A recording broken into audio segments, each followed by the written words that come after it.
अस्सलाम वालेकुम। अभी आप देख सकते हैं मैं गिलगित एयरपोर्ट के बाहर मौजूद हूँ।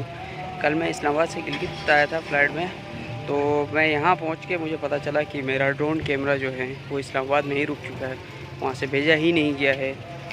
ऐसे ही होता है पीआईए अमले की जानिब से कि आधा सामान आपका भेज दिया जाता है और आधा वहाँ पे रोक दिया जाता है। उसकी वजह ये होती है कि ओवरलोडिंग की वजह से। और कल कुछ सयाह यहाँ पे आए थे, उनका भी ऐसा आधा ही सामान आया था, आधा नहीं आया था।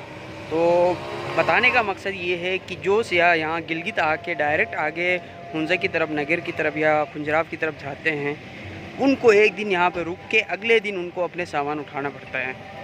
उसके अलावा ये वीडियो मैं आप लोगों को शायद लाइव करता आज, लेकिन यहाँ पे जो इंटरनेट सहूलियात न होने की वजह से आपको रिकॉर्डेड करके इसको चलाना पड़ता है। उसकी भी वजह यह है कि न यहाँ पे बिजली है गिलगित शहर में, जन्नत जैसी शहर में, खूबसूरत शहर में, ना आपको यहाँ पे इंटरनेट के सहूलियात दिया जाता है और न ही पीआईए की जानिब से कोई खातिर ख्वाह सर्विस दी जा रही है। फिर कहते हैं कि टूरिज़म को हम फ़रोग़ दे रहे हैं, टूरिज़म के लिए हम इक़दाम कर रहे हैं। ये कौन से इक़दाम कर रहे हैं जिसकी वजह से आप तवक्को रखते हैं कि गिलगित में टूरिज़म का इजाफ़ा हो?